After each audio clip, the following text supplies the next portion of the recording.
시간에는 탈북자 김수하 씨의 증언을 통해 북한 인권의 실태에 대해 들어보도록 하겠습니다.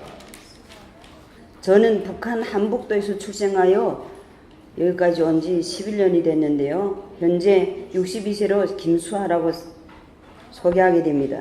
2006년도에 대한민국에 탈북하게 되었습니다. 저는 북한에서 50년대에 출생해가지고 전후복구 건설이 어떻게 끝났는지도 모르고 김일성 교육만 받으며 북한에서 잔뼈가 굵어왔습니다. 세상을 모르고 북한만이 이 세상에서 제일 행복한 나라라고 어렸을 때부터 무대 위에서 노래 부르고 춤춰왔습니다. 간단히 말하면 우물 안의 개구리처럼 아무것도 몰랐거든요. 90년대에 들어서면서 북한은 기근이 닥쳐왔습니다. 북한의 경제는 마비되었고 모든 경제가 파괴돼가지고 죽어가는 그 백성들이 너무나 많았습니다.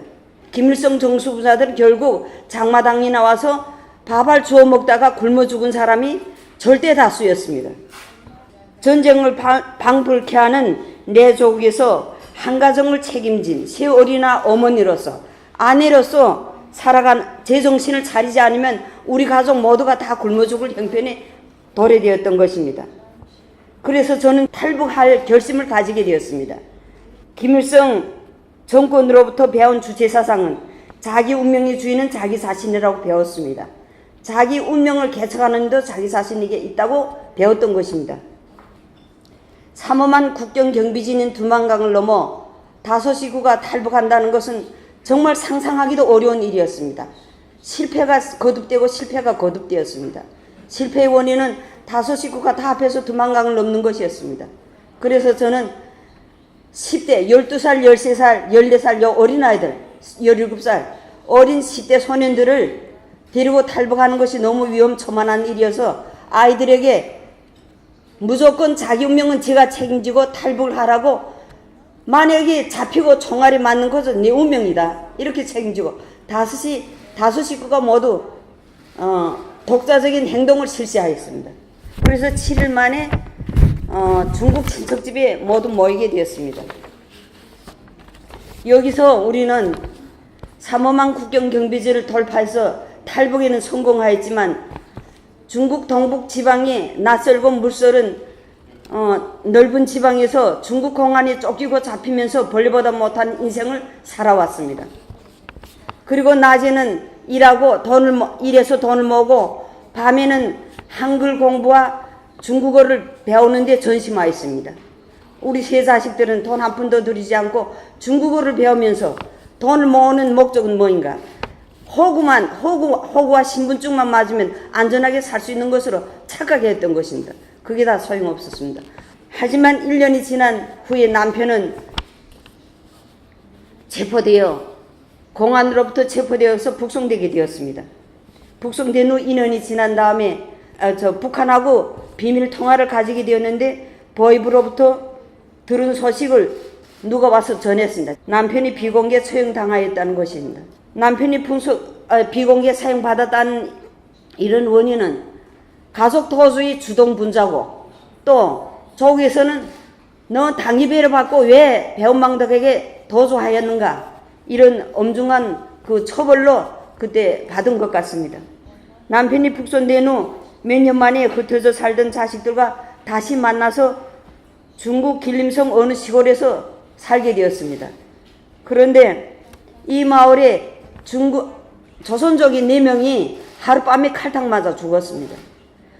중국에선 4명이 죽건 1명이 죽건 살인자만 나타나면 북한 청년들이 요찰 대상이 들어가지고 건국의 선풍이 대상이 들었습니다. 공안에서는 우리 2 아들을, 20대의 아이들을 체포하려 우리 집에 들어왔는데 그때는 제가 혼자 있었습니다. 중국 공안에서는 저를 체포를 해다가 아들 2를 내놓으라고 불호령 내렸습니다. 아들을 여기다 내놓게 되면 나를 석방한다고 회유하였지만 아들이 체포되는 모습을 볼 수 없어서 제가 거기서 어떻게 온몸에 피멍이 들게 맞아서 북송되었습니다. 온몸이 사쿠라 꽃이 피어서 북송되었지만은 제가 혼자 북송된 것이 너무나 천만다행이었습니다. 다른 지역에서 그 청년들이 북송되어 온 것이 노예 생활을 당하고 있었습니다. 저는 이 북송되었을 때 제가 북한 인권이 얼마나 유린당하고 있는가를, 인민들이 유린당하고 있는가를 제 눈으로 귀로 보고 제 몸으로 직접 체험하였습니다. 저 강제 북송되었을 때 감금된 북한 보위부 구류장은 남녀로서 할 것 없이 그 노예나 짐승처럼 강요당하였습니다. 강제 북송된 죄수들이 점점 많아져서 방이 그 수가 부족하여가지고 복도 콘크리트 바닥에 제가 1월달에 북송되었는데 콘크리트 바닥에 그대로 앉아 있어야 됐습니다. 콩나물처럼. 누울 때, 잘 때는 딱 앉아서 고개만 뒤로 젖혀야 됐습니다. 이런 감방에서 또 그 배선물을 내보내는 배선물 통도 우리 그 안에 안하게 있었습니다. 이거 도랑깡통 절반 째긴 것으로 그 안에다 배설물, 대소변 받아냈습니다. 그 곁에서 다 앉아 있었고 그 안에서 강냉이 묵지 3그릇 2숟가락 정도 마셔야 했습니다. 하루에 3끼. 그러나 중국에서 처음으로 북송됐을 때는 이틀 동안은 그 죽물도 안 줬습니다. 왜? 중국에서 먹고 나왔기 때문에. 이틀 지난 후부터는 강냉이 묵지를 3끼를 먹이는 것이었습니다.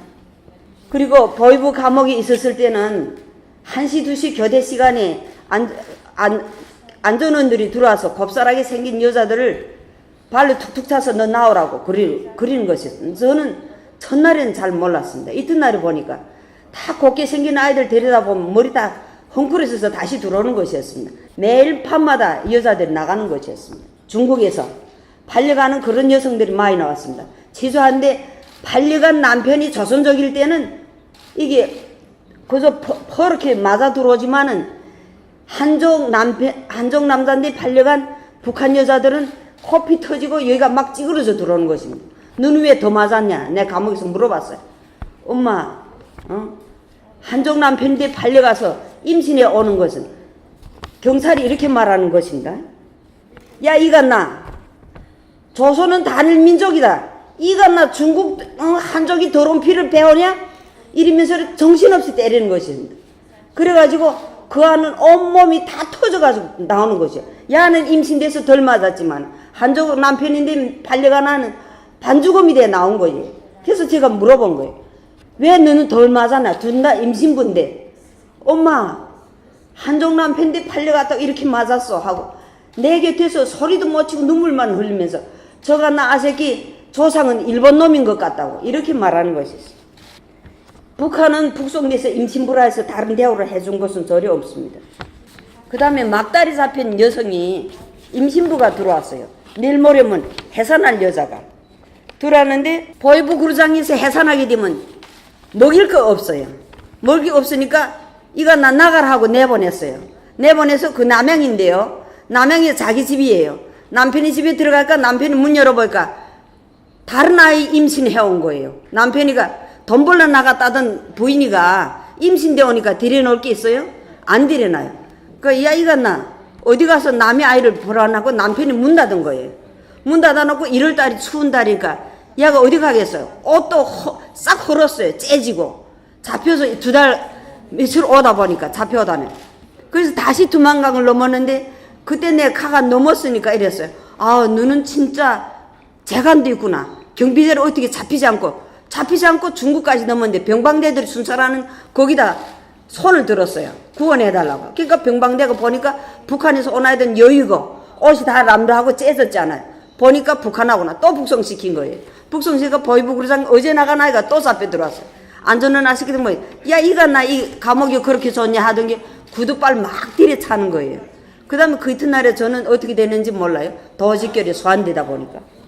그리고 저는 도식결에 나갔어요. 도식결에 나갔다가 2달 만에 석방돼가지고 다시 재탈북했어요. 재탈북해가지고 다시 들어왔는데 우리 두 아들이 내몽골에서 고속도로 공사를 하다가 밀린 일하는 값을 못 물어가지고 그 사장하고 막 언쟁한 거예요. 월급을 좀 달라고. 달랬더니 북한 아이들은 돈 안 줘도 먹기만 해도 되는데 하고 공안에다 일러 바쳐가지고 우리 3가족 아들 둘하고 제가 또 북송되었어요. 북한 20일 만에.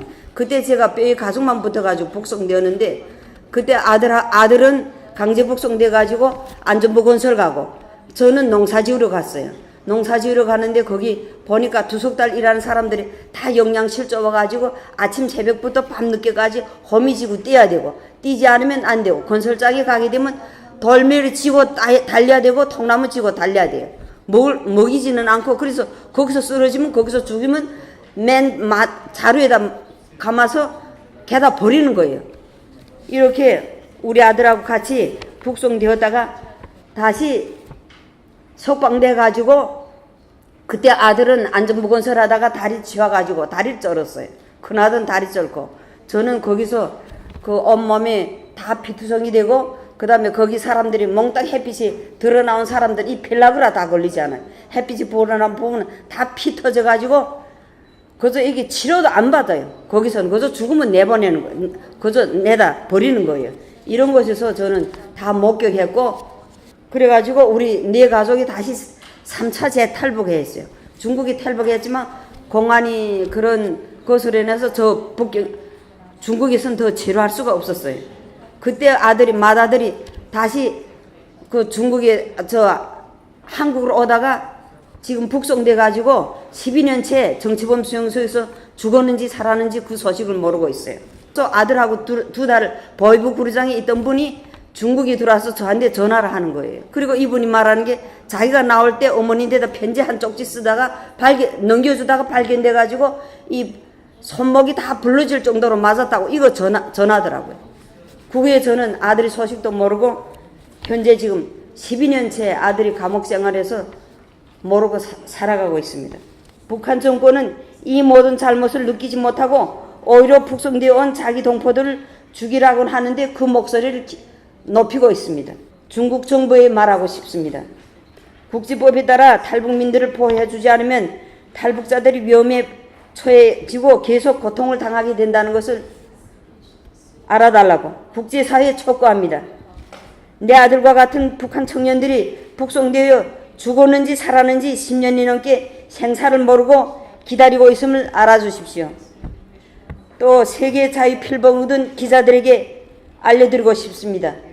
북한 독재 정권이 범죄가 중지되도록 세계 언론이 포화의 힘으로 무너뜨려 달라고 감사합니다. 자유 대한민국 만세. 감사합니다.